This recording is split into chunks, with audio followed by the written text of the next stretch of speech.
Ladies and gentlemen, welcome to a brand new episode of Full Steam Ahead. I'm your host, Zo. Co-host Cantu is back with us because we are 1 week away from opening day. Excited. How are It's you not excited? Baseball is it, back. yeah.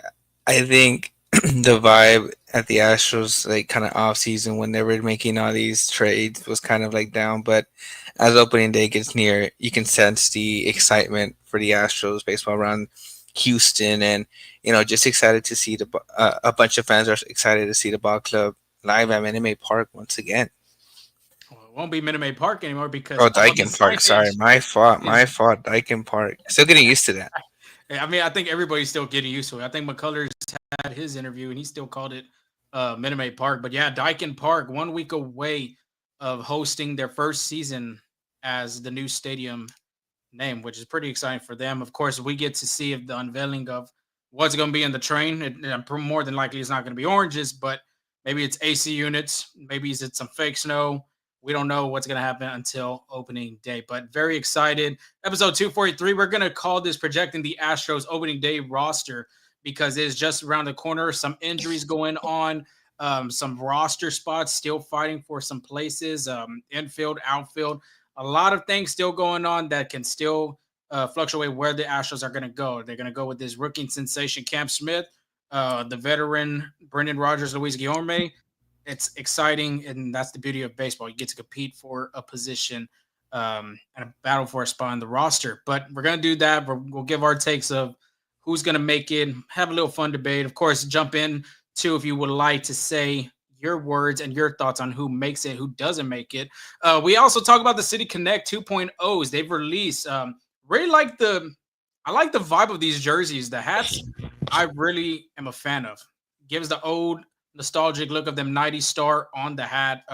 It just looks really great. Astros injuries, roster updates. There's one major injury that we will talk about. Of course, there's another one that's coming off in a great position to be back with the team maybe in May if we had projected it correctly, and a little bit of around the horn because baseball has already officially regular season has begun with the Dodgers and the Cubs playing in that Tokyo series at the Tokyo Dome.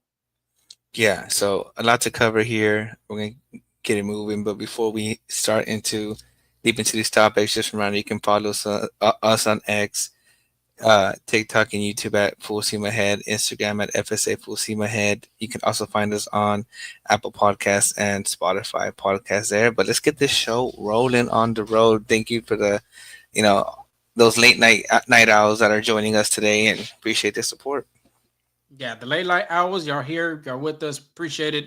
And if you're hearing this in the morning, hopefully you're getting a great start to your Friday. The weekend is here and vibes are immaculate. But projecting the opening day roster, we had did a early projection of how the roster would look like for the Astros going on to opening day. And this was about, I had to look back where we did it. It was the beginning or second week of February, and we took a shot of who's going to be here, who's going to play there, what spots are going to be in the bullpen, who's going to take them roles. And let's start with starting pitchers because I think we're both really conclusive on that. Framber Valdez, who's the opening day starter for the fourth straight year. Hunter Brown, Ronel Blanco, Spencer Arrighetti, Hayden Wesneski. Yeah, that's a great 1-2 punch there with Framber Valdez, Hunter Brown.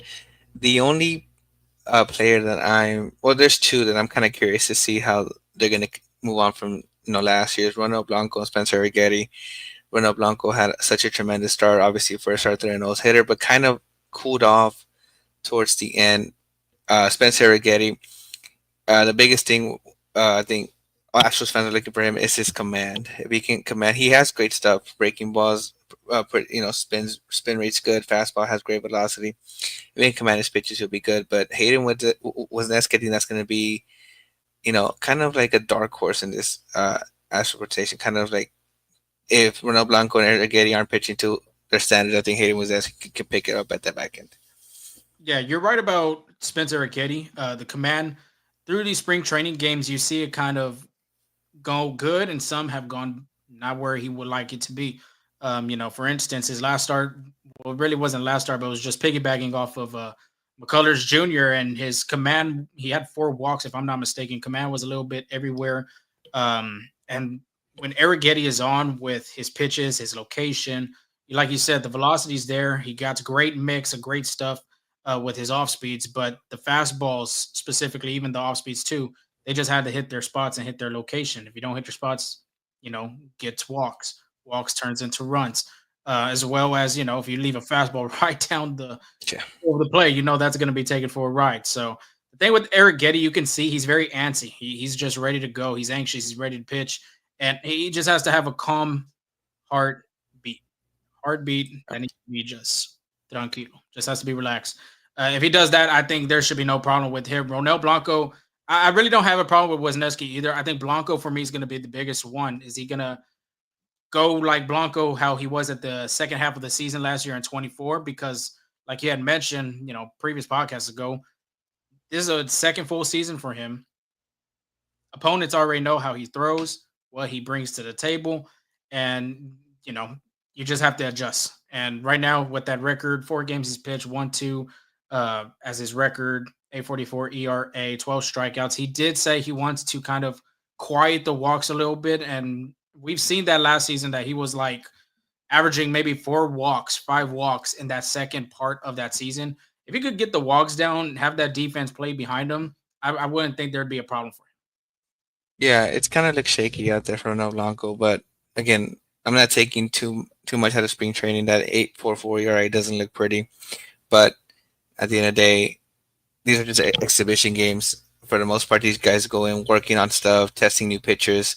Like, I don't know if you saw, but there's a kick change now. So this is like spring training is where, they're getting right. So I'll be more concerned if he has an 8.44 ERA going into like 5, 6, 7 starts in the regular season, not spring training. But it's just which Ronel Blanco are the Astros going to get? Like we said earlier, is going to be the first half Ronel Blanco or second half Ronel Blanco. And early on, they're going to need a repeat of what he did last year in the first half, because as of right now, to me, Ronel Blanco is kind of like a placeholder for Christian Javier or like Luis Garcia or Lance McCullers, right? Whenever those guys get ready. So I don't think the Astros can afford to get into a slow start like they've always done, just because of how I think the Rangers are going to be great again. I think it was a fluke season last year, and they're going to have some competition now with in the AL West. So they're going to have to come in firing, and I think Ronel Blanco might be a big part of that. Yeah, gave up 19 hits, 10 earned runs in them 4 starts in spring training. Like you said, the ERA doesn't matter. I think a lot of pitchers are just trying to focus on their pitches, the command of their pitches, the velocity of their pitches, and as well as their pitch count. But with Blanco, and we'll talk about McCullers later with the updates from, with the Astros injuries. If he continues this trend of that second half of the season, then this guy can be the last man out of that rotation, being substituted for McCullers Jr. But we'll talk about that in a little bit more about LMJ. And Supreme Panda has a question about something. Whenever that time comes, throw it out there. We'll put it on, and we'll do the best we can to answer that. But going to the bullpen now, instead of the starters, we're looking at relievers. I can say Josh Hader, Bryan Abreu, and Taylor Scott. They're still, them guys are locks. Still locks. Yeah. Angel, you had said year 5. You said Ryan Gusto, Forrest Whitley, Brian King, Caleb Bort, and Rafael Montero. I put Caleb Bort, Rafael Montero, Brian King, Forrest Whitley, Bennett Sousa, and somebody had put on there, but I forgot. But you want to tell us your new 5? I know as of right now, Forrest Whitley is battling an injury, and Caleb Bort is battling an injury, as well as Sean Dubin. So more than likely, they're not going to be opening day ready. They'll probably start on the IL, which probably could be their first stint of, I think it's 7 games, 7 to 10 games. Not 100% sure, but show us your new 5. Who you think that's going to continue on? And honestly, it's been kind of hard just because of the injuries. I think the Astros were counting on guys like Forrest Whitley and Dubin to kind of carry the bullpen, but as of right now, I think Rafael Montero gets another chance to be in that bullpen, especially with that contract, with the experience he has. He pitched really good in the Dominican Winter League, so I think he'll give that one more chance. The Astros give him one more chance. Brian King, I have two. Luis Contreras, Logan Van Way, and I still can't decide on a next person. So I'm gonna stick with those. So I think I'm pretty comfortable to say that they could see some bullpen action, but that was one two spots that are missing. I think are still up in there. Yeah. For me, and I don't have the stats on me because I know we've talked about Logan Van Wire. We never, we've heard of him in the minors, but we didn't really pay close attention on the way he pitched and all that. But my five, Brian King, I think he's gonna stay there. Like you said, Rafael Montero, I think Espada's gonna give him another shot, even though spring training he's focused on some pitches and some location, but he's gonna probably do because of what he did in the Dominican Winter League. I think he stays on. Luis Contreras is gonna be a guy. I think the Astros are gonna have to hold on until Forrest Whitley or Caleb Pork come back. Somebody that's gonna eat some innings when the Astros are in trouble with some, like, let's say 5 game, 6 game run leads from the opponent. So I think Luis Contreras is another guy who's also really had a great spring. Not to mention, but the two guys I wanted to highlight. Let's start with Logan Van Wy.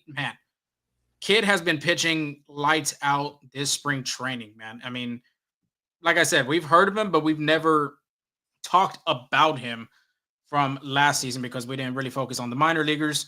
But a kid that has a 71 ERA in 10 games, only gave up one earned run, 12 strikeouts.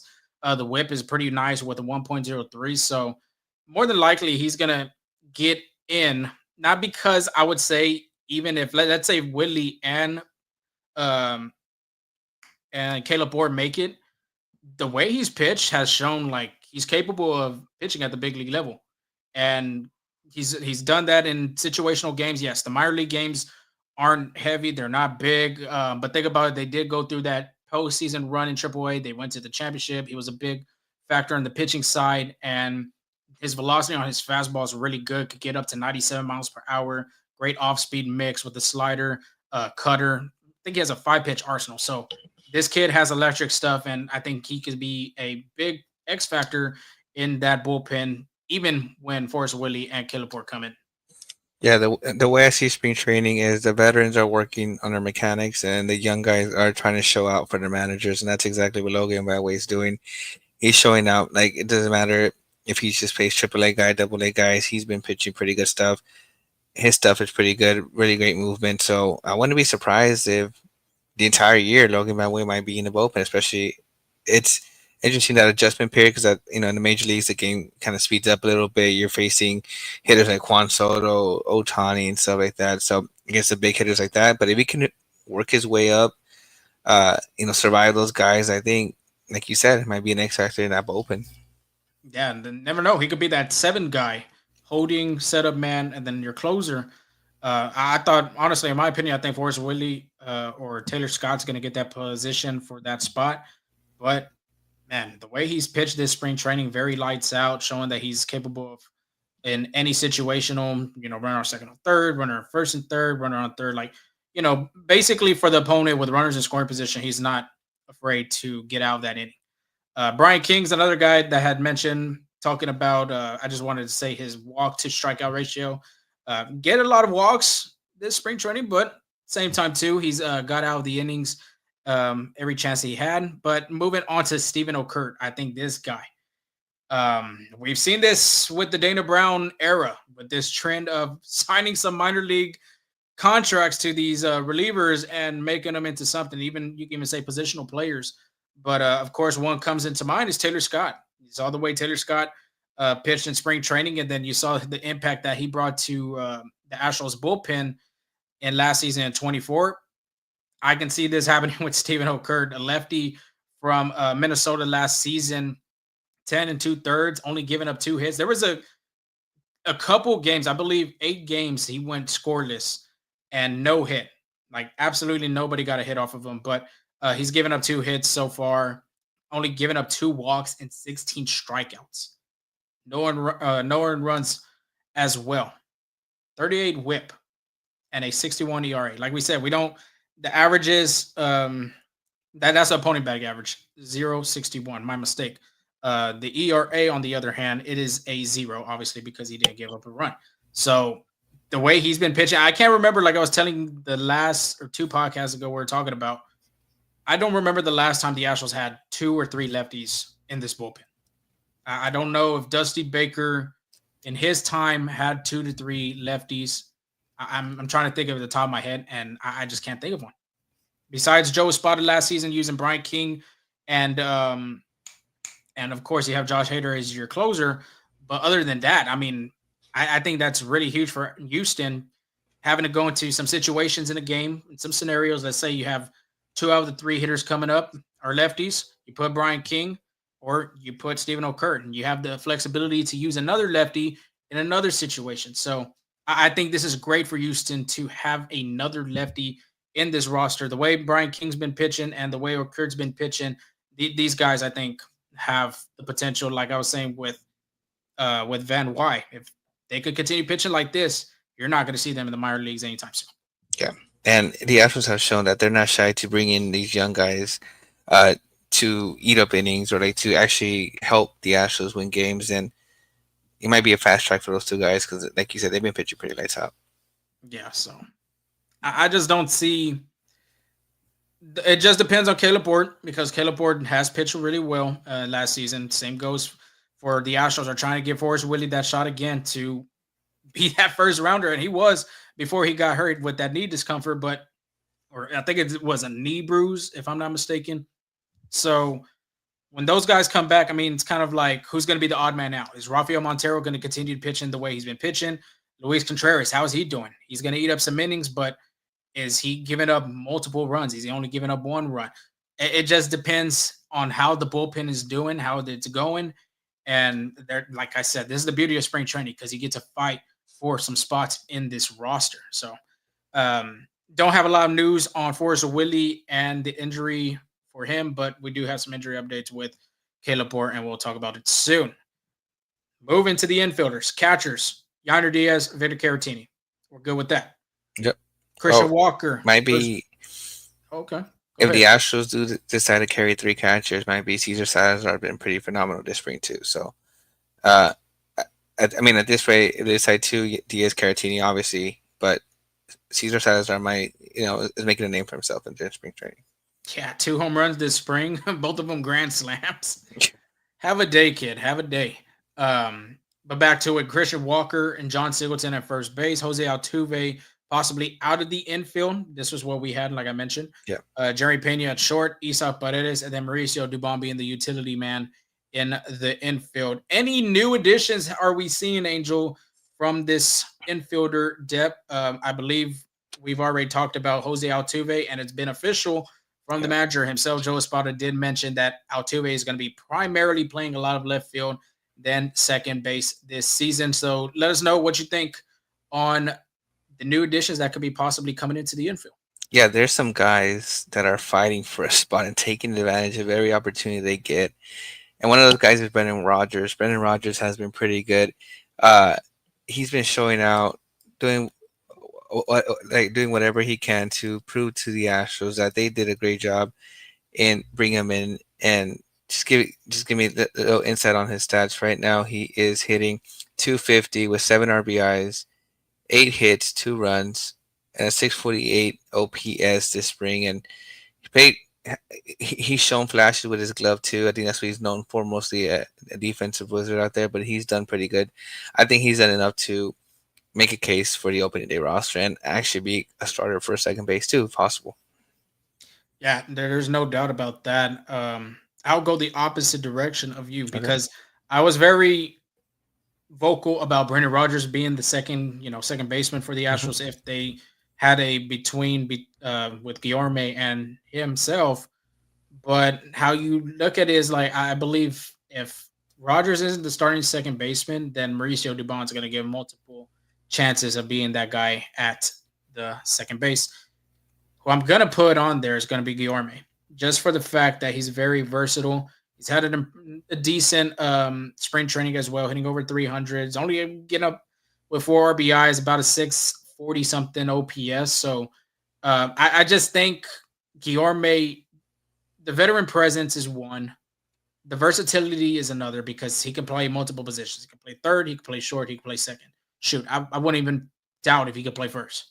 I'm sure he can. That's how I can see the versatility being another one. And then plus to add the cherry on top of why Guillorme might be on this roster, is a left-handed hitter. This is a right-handed dominant lineup, and if the like I said, with the reliever situation, scenario-wise, if the Astros have to bring up a lefty, then Guillorme's the guy. And of course, Guillorme is not known for his power. He's going to do a lot of contact. So I think just for those three things, Guillorme could be on this opening day roster. Like I mentioned with Brendan Rodgers, the bat has looked really good in spring training. Of course, you're getting a Gold Glove winner at second base, but I think really either or of these guys, I don't think Astro fans should be upset about, because one, you're getting versatility with one guy, and then the other one, you're getting a defensive presence with maybe some offensive help due to the Crawford boxes and left.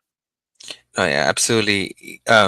Each guy can hold their own offensively and defensively. And you said you have a Gold Glover and Brendan Rodgers, but you also have a Gold Glover and Mauricio Dubon too. So, it's great options. This is a great battle for the Astros to have in a position that seemed, once they made Altuve, they once they entertained that rumor that Altuve was going to be left field and they said it, many Astros fans, well, there's a hole at second base, and the way these guys are battling, it makes it seem like there's no void, that these guys are going to hit and they play great second base, and second base is covered. So it's really exciting.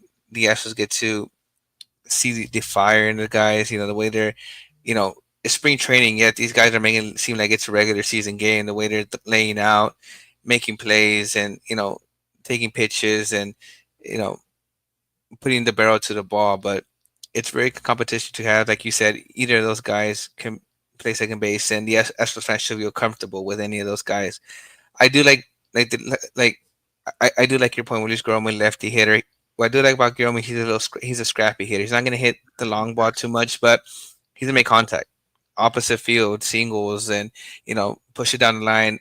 I do like Brandon Rodgers more offensive power. So is it what the Astros want? Like, are they going to want a guy that's going to be taking pitches, but like a little kind of Alex Bregman offensive thing? Or are they going to want a little bit more offensive power numbers? And because they're defensive, I think they're both the same, like kind of similar. It's just, what are the Astros looking for, and what do they want? Yes, and both guys are on minor league deals. I know for sure Brendan Rodgers has three options. Yeah. One besides opening the end of spring training, and then there's two other ones. There are some dates, on there for him. So there's more info on that if you go online. But yeah, both of those guys got good cases to be in the infield. As of right now, I think more than likely Mauricio Dubon's going to be the starting second baseman. Do you agree with that as of right now? I can see in the beginning, but I wouldn't be surprised if Mauricio Dubon shifts to his usual utility role, where you see him playing anywhere. Especially if Brendan Rodgers or Guillorme are doing the offensive work. Yeah. Just to kind of give either Chaz a different look, especially like if there's a lefty or something like that pitching, just to give Mauricio Dubon options for infield and outfield. I think that will stay the same. I'd say earlier on, like you said, I think Dubon gets the first chance just because he's been with the Astros longer. He's proven himself that he can, manage that position well.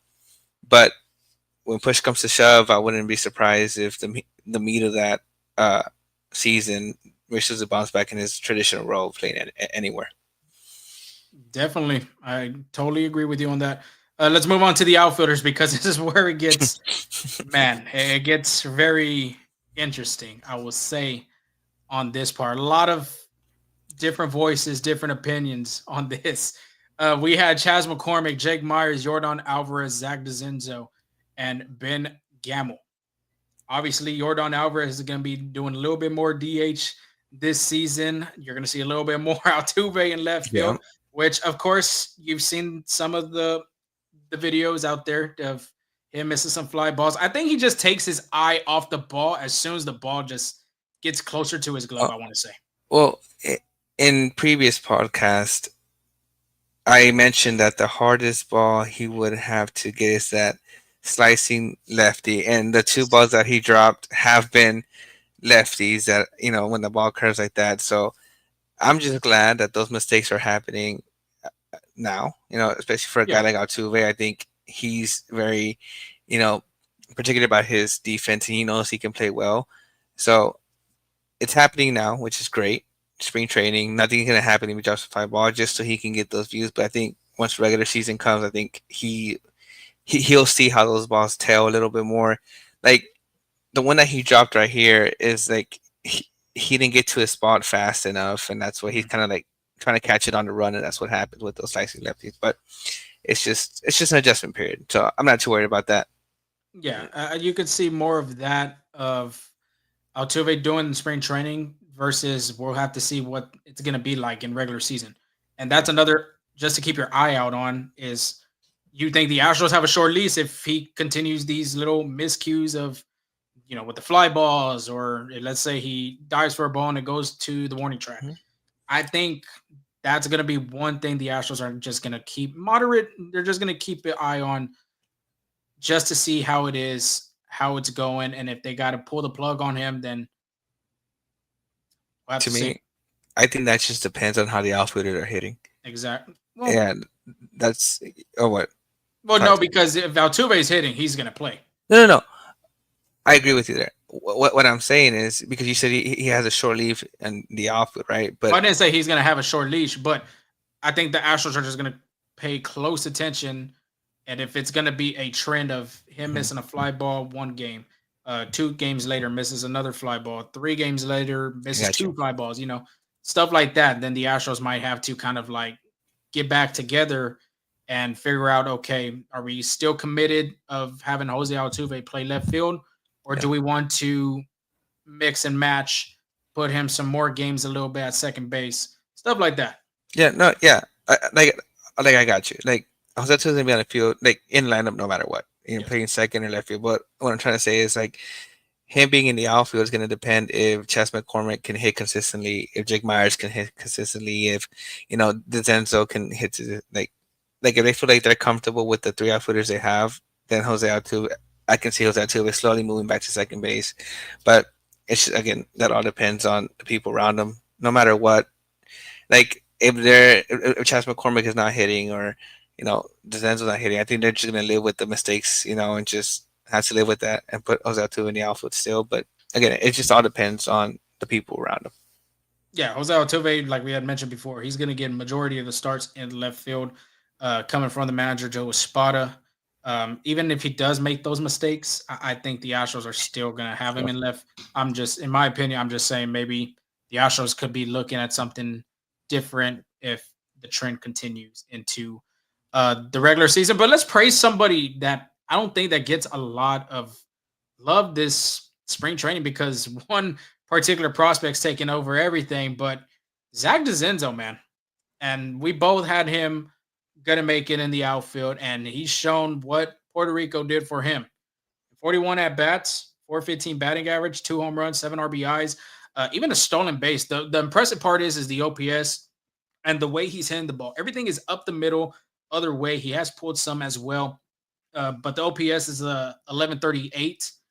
And this is just a plus for the Astros. And this is what comes back to me saying with Jose Altuve. If Jose Altuve can't man the position and the Astros see different signs, then you can kind of feel comfortable with Dezenzo playing left because he's already done that in Puerto Rico and he's already done that at West Palm Beach this spring. And the way he's hitting right now, it's looking very well for him that he's going to make the opening day roster. yeah, absolutely. Like I just don't see how you don't put him on there. He did what the manager told him to do. And the biggest thing for these minor leaguers is to get more ABs, more at Yeah, bats, because you can't hold somebody up in open. Let's say for opening day and for the regular season, you can't hold these guys up and let their bats be cold. Let them go yeah, to triple A, let them go to double A, wherever you want to send them. Get those at bats consistently, then you can continue on playing. yeah. And I agree with you there. I think uh Dezenzo has played his part. It'll be interesting because I know we're about to name our guy who will be new, and this is a guy who's gonna be battling with Dezenzo for those spots. So who do you got, Zo? Who's gonna be your new addition? Oh man, I mean, I said at the last podcast, of course, from what we did, but the way Cam Smith is playing right now, he is hitting himself into this roster. Yeah, Hit another home run from the last time we had discussed about him. Yes, the strikeouts have gone up a little bit more, but he's a rookie. 8 strikeouts, 5 walks, still not bad. The OPS is good. The batting average is good. The way he approaches at the plate, very well disciplined. Doesn't chase a lot. Big league at bats from this kid, only having about 32 minor league at bats. 31.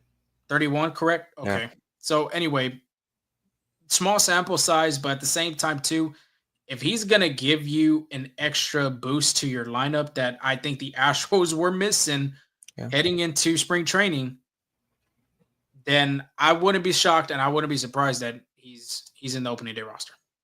Yeah, and it's really going to be the tale of, I guess, who finishes stronger, Dezenzo or Cam Smith. They have equal numbers. Dezenzo's batting 415, like you said, 1,138 ERA with 2 home runs, 7 RBIs, and 41 at bats. Cam Smith hitting 419 with a 1,371 OPS, 4 home runs, 11 RBIs. It can't get a more fiery competition than that. And I feel like Dezenzo was going to get more of, his plays in left field. What is Cam Smith playing now? I'm sorry, right field. So what's Cam Smith playing right now? Right field too. So that's why this outfield is very competitive. Jake Myers too has really had an impressive spring. Before the beginning, it was like over 8, but man, he's been hitting the ball really well. Chas McCormick, yes.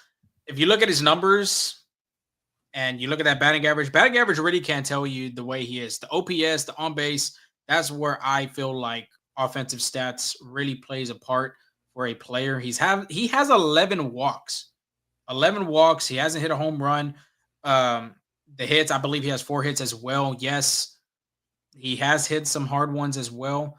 But right now, that's what I'm saying. Like the way Cam Smith is hitting, and I'm not saying Chas McCormick is a bad player, but he did have a career low in a lot of categories last season after having a great season in 23.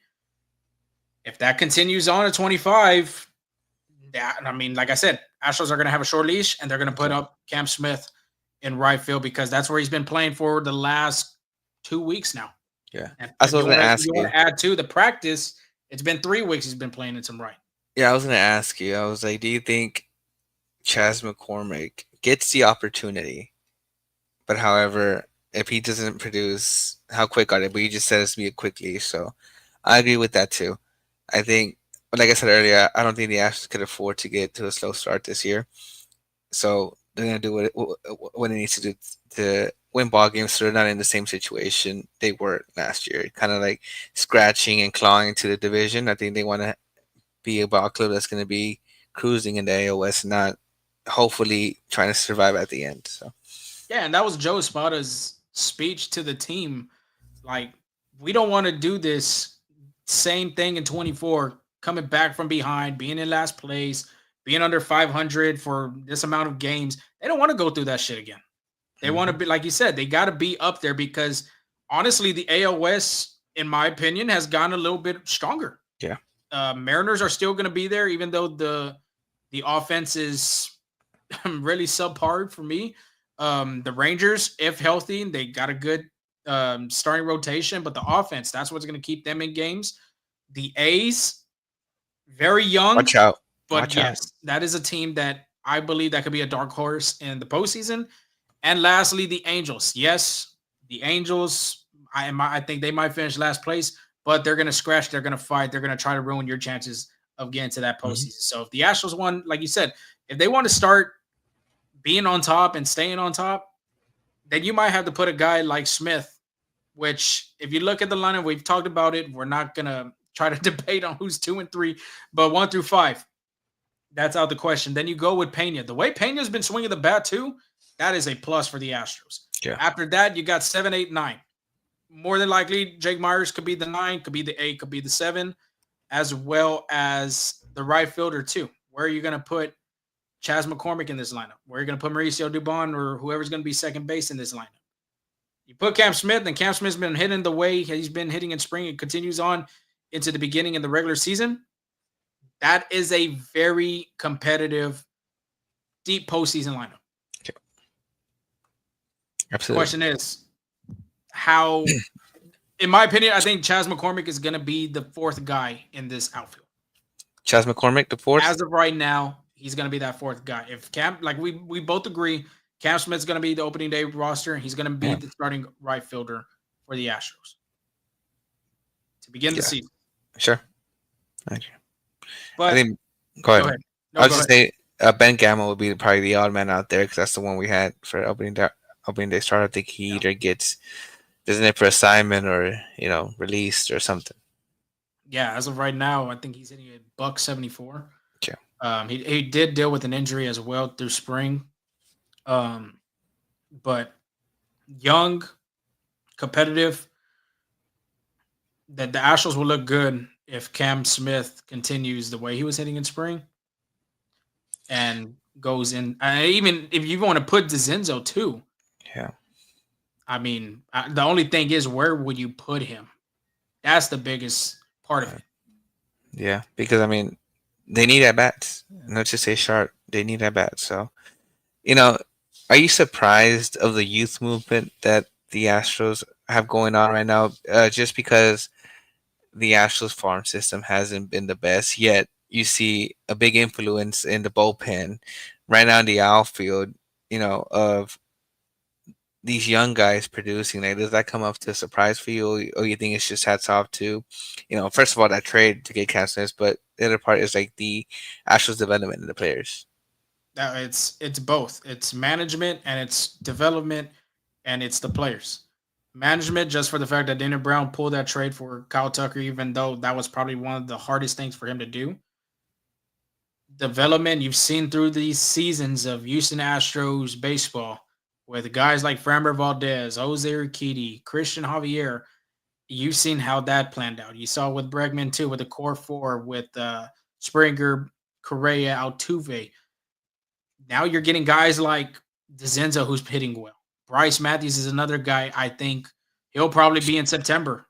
He'll probably be a September call-up or even maybe a little bit earlier. But a lot of praise on his defense. And, of course, the bat's another plus.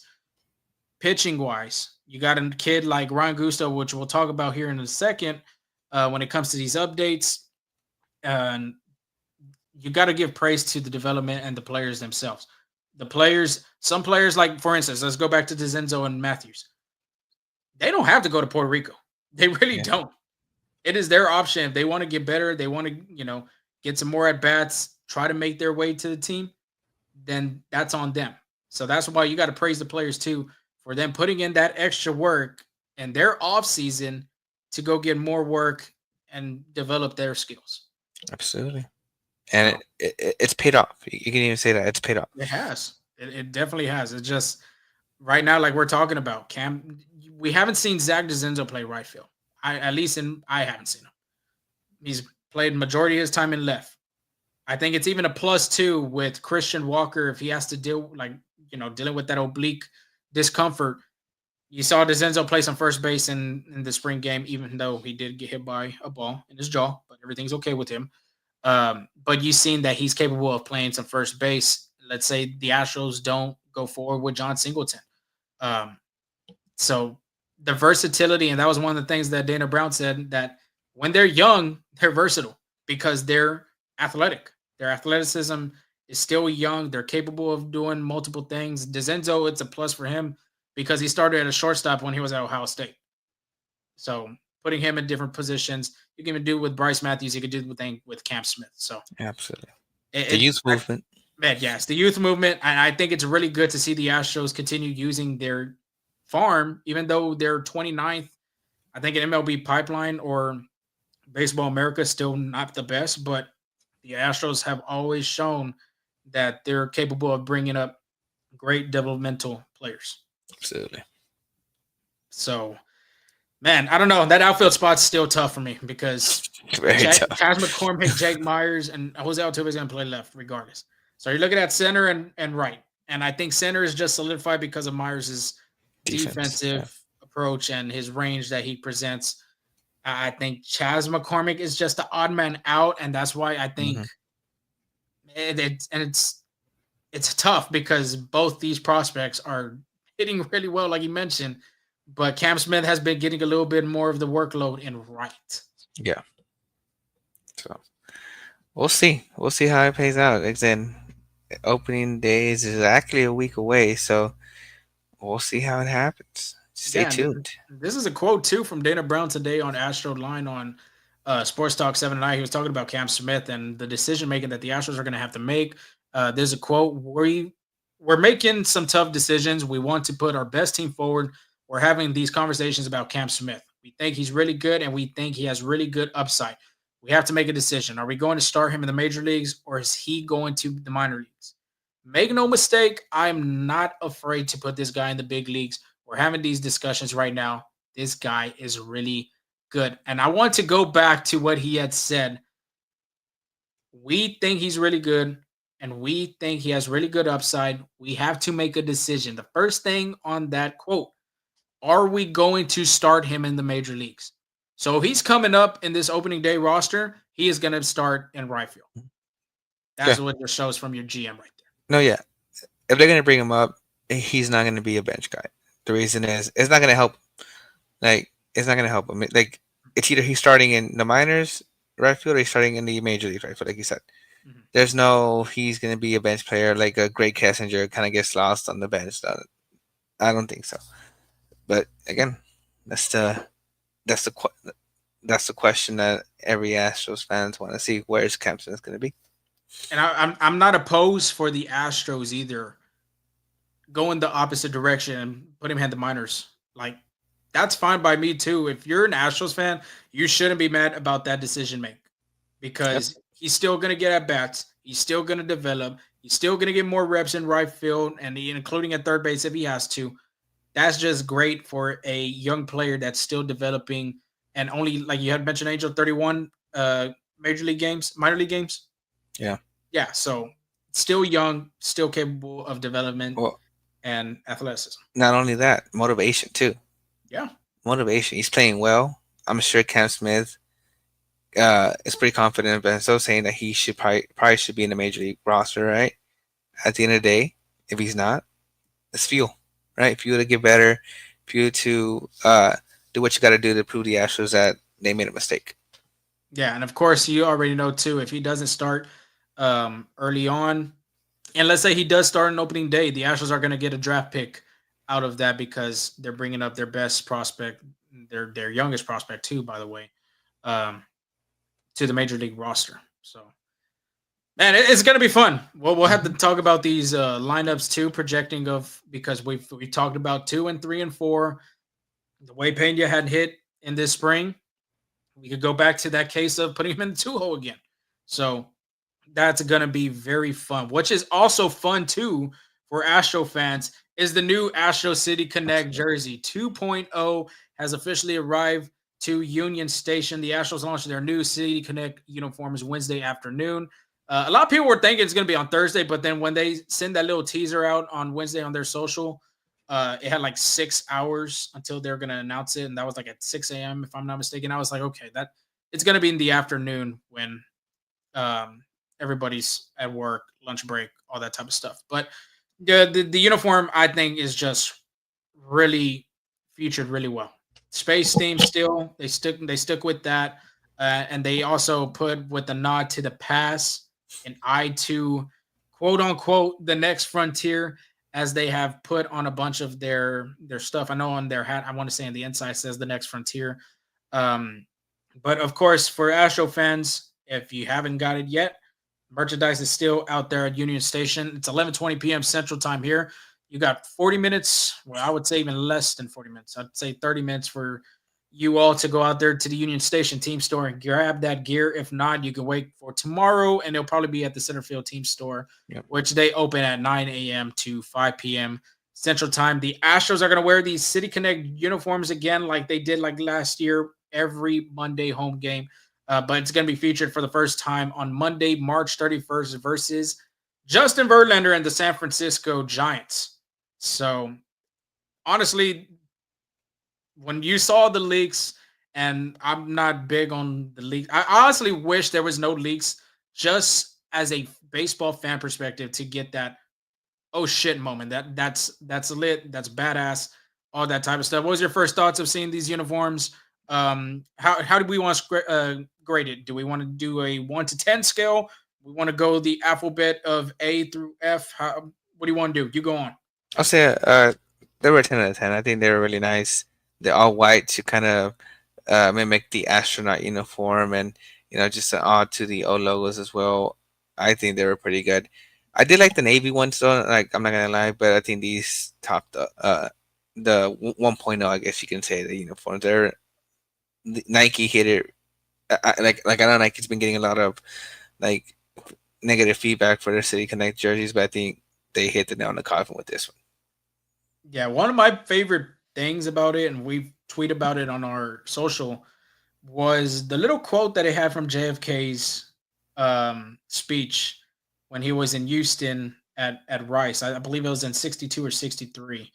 But the quote, of course, saying about NASA going to the moon, I think that was dealing with at the time trying to beat Russia to go to the moon, to be the first country to do it. But the quote says, "We choose to do things not because they are easy, but because they are hard." Gosh, just goosebumps, just reading that. But yeah, I like that part. The hats with the A on it, with that star. The Astros, of course, a lot of fans call it Stros, go Stros. Now it has it right there in front of their jersey with the Stros, of course, with the orange letters and I think what navy blue font, and of course the Union Station patch. Instead of saying Union Station because that's their emblem, it says Houston National Space City, if I'm not mistaken. Yeah. Yeah, a lot of cool things out there. We're out there for it. That space helmet, $500. If you have $500 to throw around, throw it at us. Throw it at us. Well, Angel will wear it during one of these shows if we could do it. I will. Yeah, taking sponsorships, donations. Anything will help. $500, and I believe there was only 20 given out, if I'm not mistaken. Well, not 20 given, but 20 sold. I wonder if they still have some, but a lot of celebrities, Astro fans, Robert Flores, a great friend of the program, had gotten one. I think Daniel Bradbury, a country singer, had gotten one. Andre Johnson, of course, getting one. Cody Jinks, who is performing at the Houston Rodeo right now, who actually wore that jersey on stage, got one. And it's pretty cool just to see everybody get their gifts, from the Astros PR. But yeah, I give it an A. I'd say A plus. I think they did a really good job on it, and yeah, I really like it. Absolutely. Oh yeah, I'm sure the excitement. I'm surprised it wasn't so packed at midnight with people there. I think it's just for the fact that it was the second version, not the first version. But yeah, like we said, if you haven't gotten it, yeah, I'm pretty sure it's online too. You can still order, as well as the team stores at Daikin Park. Moving on to the Astros injury updates real quick. The major one I will say for this team is Luis Garcia. Very good seeing him come back through some bullpens, through some flat ground. Everything was trending in the right direction for him. And then today, he was shut down with elbow soreness and will be seen by team doctors, according to Joe Espada. And today was the day for him to throw his actual scheduled live BP. Well, the diagnosis we don't know yet of how long he's going to be. We don't know how long he's going to be shut down for. We don't know if he's going to have surgery. What do the Astros do from here? I'm going to ask you right here on the spot.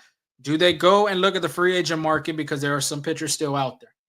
Or do you go and rely on your farm system?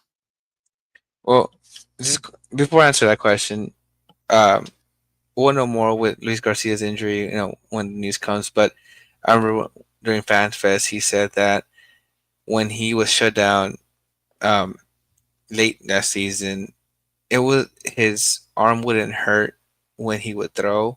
It was more like the recovery process of him. He I think he said that it was, and I quote, weird, right? That that he couldn't figure it out, but it was weird. I wonder if it's the same thing now.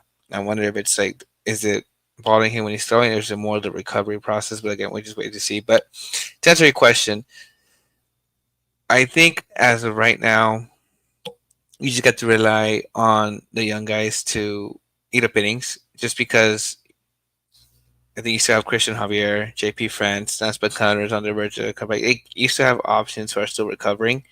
Now, if you think those guys are not going to be ready to give you productive innings in the regular season, then I would agree. All right, go get somebody from the free agent list. But as of right now, I would just say trust the young guys that you have.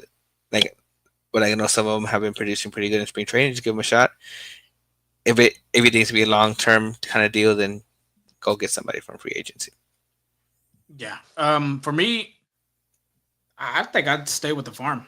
Okay. I think the Astros kind of shown this offseason that they weren't spending a lot. Besides the Christian Walker deal, they weren't going to go out there and spend. They could have gotten a guy like Jurickson Profar. They could have went to attack a guy like Anthony Santander. They were still trying to be in all the mix for Alex Bregman. But you didn't go out and see them spend on guys. You saw the contracts and the players they brought to Houston were majority minor league contracts. Yeah. Jordan Beeks, minor league contract. Brendan Rodgers, minor league contract. Luis Guillorme, minor league contract. So you saw Houston with that trend not spending a lot of money.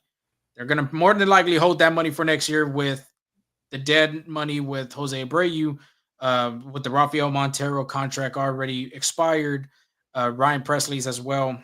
I think the Astros are still going to pay off the little small amount that he was owed. So I don't see the Astros just going out there and getting a free agent. Lance Lynn's still out there. Kyle Gibson's still out there. Spencer Turnbull, who pitched really well for the Phillies last season, still out there.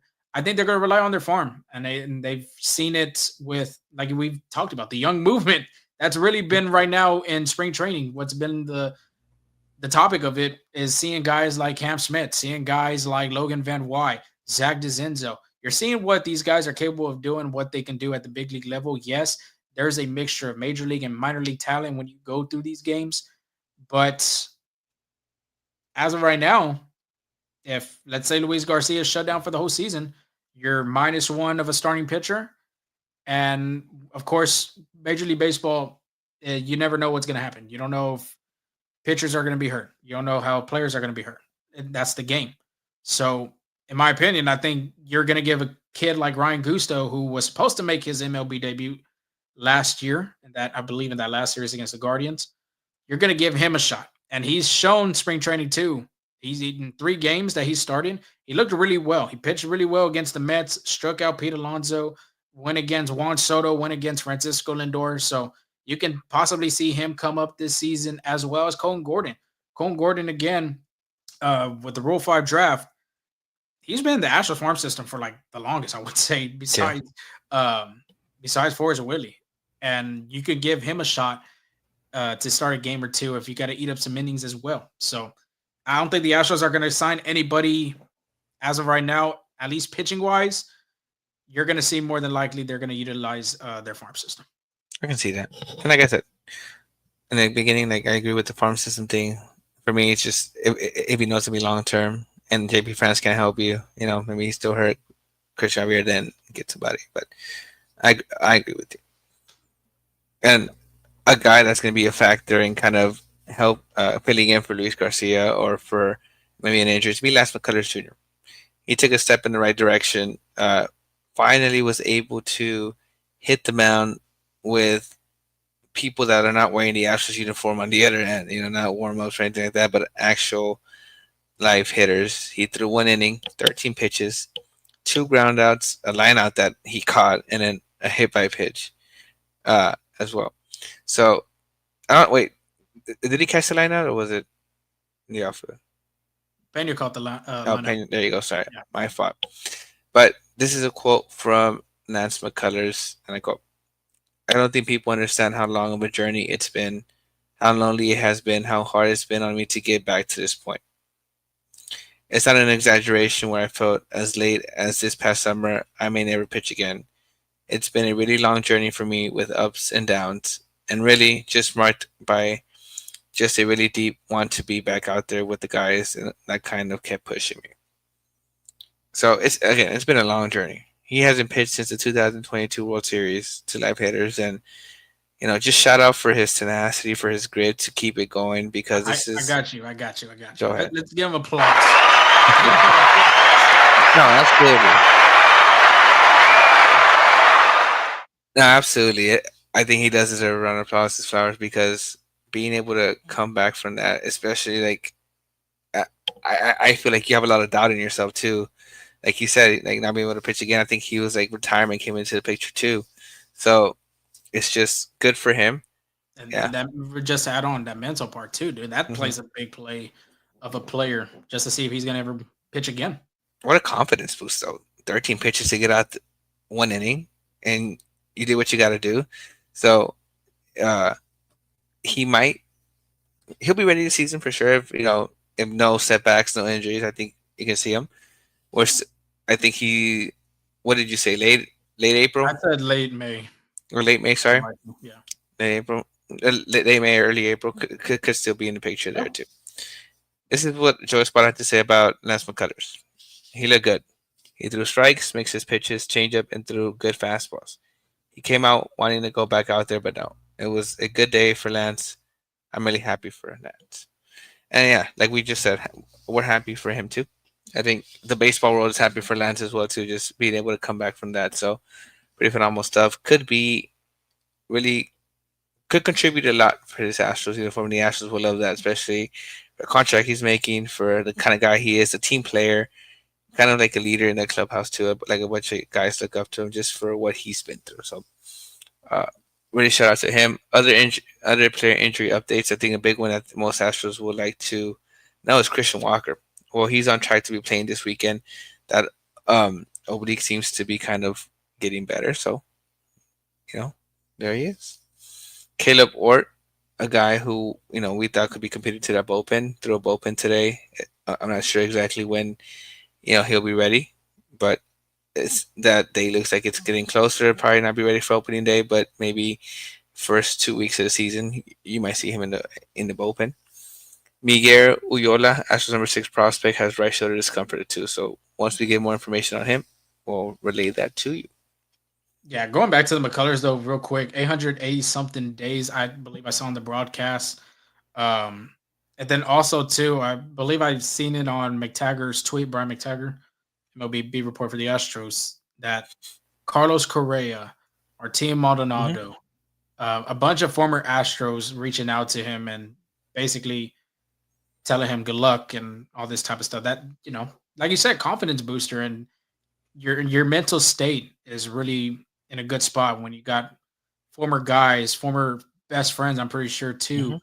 Looking at you. I think his family was out there too when he had pitched. So Nice. it was just a great day for him to be back on that mound. Yes, he could have gone. Honestly, he could have gone another inning, but just at the end of the day, Take it I slow. think McCullers is just glad he's back playing baseball. Yeah, so like honestly, take it slow with this guy. Mhm. It's spring training right now. Doesn't need to push it. Let him get right so he's not battling another injury like this again. A few Astros roster updates. The Astros optioned catcher Cesar Salazar, left-handed pitcher Bennett Souza, right-handed pitcher Nick Hernandez, infielder Shea Wickham, infielder Jess Bastidas, right-handed pitcher AJ Blueball, and then left-handed pitcher Blake Wyman. The Astros also reassigned to minor league camp catcher Colin Price and outfielder Quincy Hamilton as well. So the roster's starting to form out a little bit. You're seeing guys that are getting an extra look at, guys that are battling for the last few, spots in that opening day roster. So the competition is start heating up a lot more, especially with less than 7 days of spring training baseball before opening day. Exciting. Yeah, excited. Now, around the horn, baseball. I mean, baseball's officially back. I guess you can say the Dodgers Cubs played regular season games in Japan, and what a show! What a show! Sold out crowd, energy, fans, a great experience. Over there in Japan, one thing about Japan is they love baseball, and they Oh know how yeah. to throw a party when it comes to baseball. I think No, that was good for like former Astro guys, Ryan Presley and Kyle Tucker being able to go out there. Yeah, he got his first Cubs hit out there in Yeah. Japan too. So First outing too for Ryan Presley out there. yeah, there you go. Now the Cubs did lose both games to the Dodgers, but that was without Mookie Betts in the lineup. I think he was feeling under the weather, so he didn't play. But Without Freddie Freeman too, by the and way. without Freddie Freeman, right? But Shohei Ohtani hit a home run out there. The Dodgers just showed why they are a $1 billion team. Like just put up numbers. But I think they have they lost last year to the Padres once, right? Or did they sweep? Are the Dodgers undefeated in Japan? I believe so. Or in Asia? I think they played in Korea last No, year. they played in Korea last year. Yeah. So are they undefeated in Asia?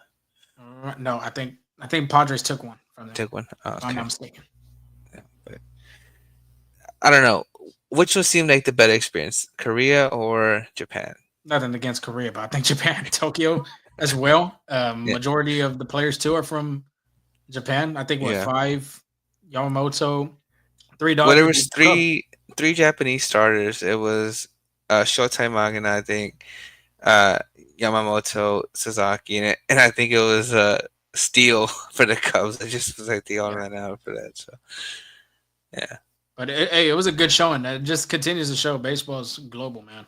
absolutely. It's awesome seeing all the Japanese culture come, and especially some of these players are from the U.S., from this the land countries as well, and going to a different country, playing baseball, seeing the culture how it is over there, as well as the food options. I'm pretty sure shit, man, ramen every day almost. Oh man, I'd love to go to Japan just to see that. No, yeah, Just to eat that, absolutely. right? Great experience. Like would be a great experience for sure. Now, now that regular season baseball's here, get your fantasy drafts. I know we have ours on Sunday, Lorenzo. What pick you got? I don't know. Oh, I'm fifth pick, right? Fifth pick? Are you? Dude, I'm I 10th. haven't done my studies. I haven't done my drawing board. I have to. I'm 10th out of 12, so pretty bad spot for me. Jesus, You know, but trying to go for the 4P on that one. he's the league manager, so we're just gonna leave it at that. Yeah, I guess so. I guess you can say that. But a guy that us at Full Steam Ahead believe could have been a great addition to the Astros. Alex Verdugo finally finds a home. He had it before this Braves you know, offer. He hadn't received anything since last year, Yeah, which is crazy. A guy like Verdugo, who's shown really great promise. Well, he signed a minor league deal with the Braves for 1.5 million. Again, he was optioned to AAA, but I guess for Verdugo, like just kind of like with the Cam Smith, if he doesn't make it, just kind of motivation, like kind of prove all these people wrong. Like it's a prove it deal for sure. Uh, but I think it's a great addition for Atlanta. I know Ronald Acuna is still recovering for the injury there. Could play a factor early on for them. they still got some dogs over there. They just Yeah. signed Profar. You got Michael Harris, um, Jared Kelnick. If you need to plug him in and plug and play kind of thing. Hmm. So they got some good options and some depth in the outfield. I For think sure. we're both vocal about him potentially come to Houston. I've seen some different opinions on Verdugo and the player that he is and all that. At the end of the day, you do want a good guy that comes in with a good clubhouse presence, but at the same time too, you need a guy that can play both positions. And I think defensively, he's a good defensive player. Got a good arm on him too. The bat wasn't good, obviously, with the Yankees, but that shouldn't show why he can't hit, especially the way he was hitting in Boston. I think his last year in with the Red Sox was like 280. So You know, I think we could have played a factor that is the way Zach Dezenzo and Cam Smith are yeah, playing. and Honestly, 100%, I think the yeah. Astros did the right thing. I think this was the right move for them not to sign Verdugo. And I know for me personally, I was vocal and I put my Mhm. opinion. I think they should have, but the way that Dezenzo and like you mentioned Smith and all these players, and obviously now putting Altuve in left field, maybe that's why they didn't go after him. And at the end of the day, I think it's really good for Houston. Yeah, absolutely. I guess it's a win-win. Good for the Braves, good for Houston with what they got right now too. Yeah. And then the Paul Skeens one-on-one Major League debut card, the one that the Pirates have been trying to get, well, is now in auction. We saw that coming. Oh yeah. It's currently at 1.1 million. What do you think it'll sell for? If you had to give, I'd say So I 3. saw this by Tops. Tops tweeted this, and I'm gonna pull it up real quick. I have it Okay. right here.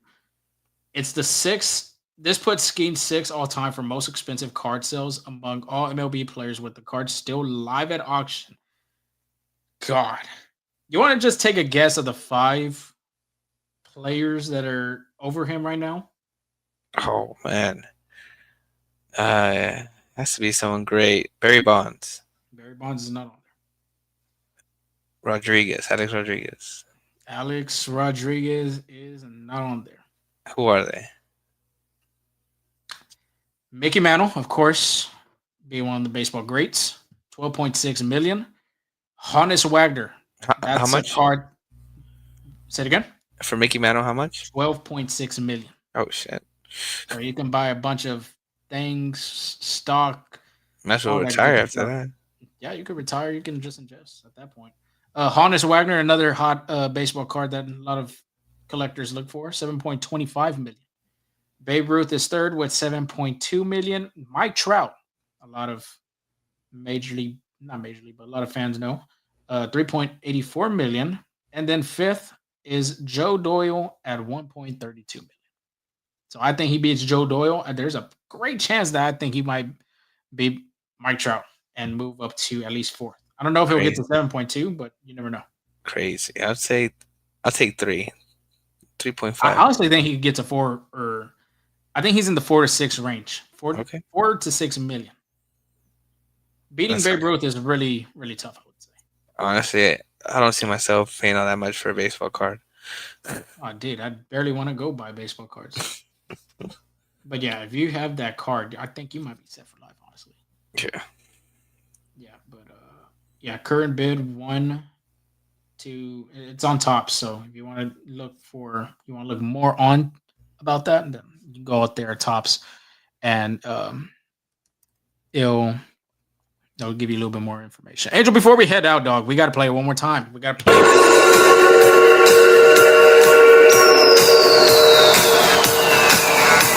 Baseball is back in Houston, Texas. Dyken Park. We don't know if it's going to be snowflakes. So we don't know what it's I would not even doubt that mascot. I forgot the mascot's name, but from the Dyken mascot. It's like a teardrop, right? Yeah, you never know. It could be on there too. The train be moving with Bobby Dynamite, and that thing could be rolling. There you go. With it. Yeah. Never We'll know. see. We'll see. But if you're heading to opening day, hopefully you got your tickets. I believe they still got tickets online. That series just against the Mets is going to be incredible. Of course, that team, NLCS team, about 2 wins away from going to the World Series, if I'm not mistaken. But yeah, we'll have one more show before opening day. I think we're going to do it on Wednesday night. We're trying to set up a date and set up a place where we can do it, and we could do it just on here. But I think for both of us, I think it'd be really special to go out and do a live one. Never know. Mm-hmm. Other than that, that's the end of our show. Look at our social media platforms, like Angel had mentioned, from Twitter, TikTok, FSA Full Steam Ahead on Instagram, YouTube as well. Hit that subscribe button if you haven't done so. We have a great audience on Twitter. If you haven't done that, please make sure you can go over there and hit that notification bell. Then you will know the next live podcast. And of course, our little short content that we do, like we had mentioned, we were there for the City Connect revealing at 12 o'clock midnight in Houston, Texas. So make sure to go over there. And we're going to have a lot of good stuff coming into the season with some interviews, a lot of things, coaches, all that fun stuff with the players. We'll be there. And that's what I'm saying. You got to follow us now. You got to look at that short content. Subscribe to the channel, because we're going to put everything that we do on our channel and our social media. And if you're on the road and you haven't heard us through this podcast tonight and you want to hear us in the morning, listen to us on Spotify, listen to us on Apple Podcasts, wherever you get your podcasts. We are there. Rate and subscribe. Leave us a review too, how we're doing, because next week will actually be our 4th year, if I'm not mistaken. I think so. 22 we started. Obviously, they won the World Series at that time, and now we're at 25. Great. I think this will be the 3-year anniversary show, if we want to call it that, but we'll probably not. But it'll be fun. But like I said, we're gonna try to get something going for Wednesday, opening day eve. So just stay tuned. We'll let everybody know. Angel, anything else before we go off? No, just peace. Thank you for listening to this late one. Pretty good crowd for almost midnight. So I appreciate all the love and support there. Yes, most definitely. Check us out. We'll put on our social what we're going to do, what we plan to do, and just have a good weekend. The Astros do return to Dyken Park on Monday and Tuesday to play the Space Cowboys. And then after that, baseball season's back. Absolutely. So then, we'll talk to y'all later. We'll talk to y'all soon. Stay safe. Have a great weekend, and we'll see you. Peace.